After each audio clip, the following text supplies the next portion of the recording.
DJ's Boo Breakfast.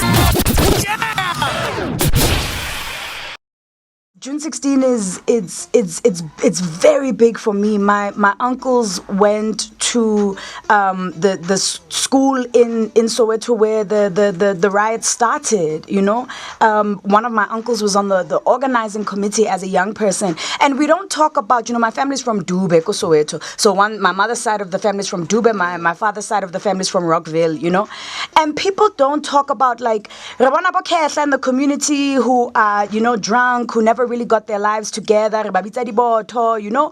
Some of those cats, in our hood, they got messed up that time.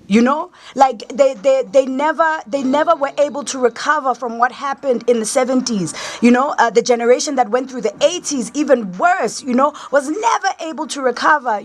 And now we stigmatize people who suffer from addiction or mental illness, unemployment, whose lives were really ravaged by apartheid, and we don't talk about that. What are your thoughts on the recent femicide that we've been experiencing in the country? And each day, for instance, there's a lot of young girls that work on this team and here at Massive Metro, and I hear some of them being afraid when they're going home. They take taxis. One, what are your thoughts? And two, what do you think needs to be done to stop this from happening? I think South Africa's been killing women. We're only talking about it right now, Feminists have been talking about this, writing about this. Activists have been talking about this, writing about this.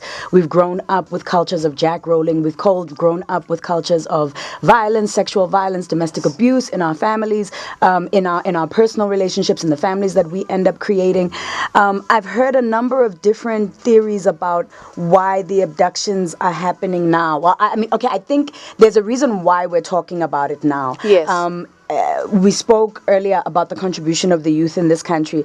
I think the young people of this Fees Must Fall generation have contributed a lot to shifting consciousness in the country right now. Hence, wokeness is fashionable. People are talking about different kinds of political issues in the mainstream on social media in ways that we haven't, in a very, very long time in this country. Yes. So there's a change. There's a shift in ways of thinking. There's a shift in morality. There's a shift around our understanding of what justice is. And we need to give credit to the young people who took to the streets to fight for education, to make that conversation expand. In any other moral universe, it would be criminal for a child who comes from a country with this much money to say, "Hore, hana tjhelete ya ho kena skolo."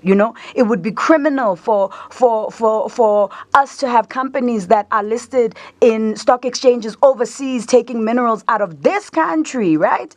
And making money in stock exchanges, Boma Europe, Boma London, right? When there are children who walk on that very same soil who can't go to school, I think we've been kind of spinning our wheels in this country around the big moral question of economic redress. How is it supposed to happen?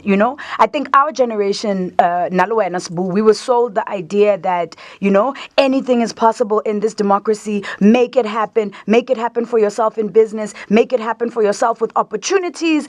And we saw people, explode, we saw people grow, we saw people who inspire us, right? But that kind of model is not going to work for redressing a system, an economic system that is fundamentally based on historical inequality. For as long as we need cheap labor in this country to be able to, grow this economy, right? As long as you need cheap, virtually slave labor, right? Then you're always going to have a situation where the vast majority of people in this country are disempowered. You bring up a very important fact. Why is it that black bodies are so disposable to other black people? Hey, when? Yeah.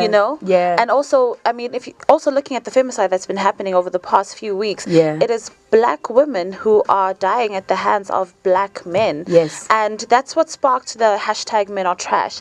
And it is interpreted in so many different ways, and I think that, the gist of it got lost. Yes. But it's one of those situations where, black women have been saying for a very long time that our black men don't show up for us. Yes. And now, not only are they not showing up for us, they're actually harming us. You are literally killing us. Where do we go? What do we do? You can't leave your own skin. You can't Exactly. step outside of your body and say, okay, please see my humanity. Please, can I Exactly. just get through this day? I think as much as it's harrowingly painful and terrifying to live through this time, I am so grateful because black lesbians have been saying for years, La Rebolaya. Yes. Feminists have been saying for Yes. years, La Rebolaya. Now finally we are talking about it.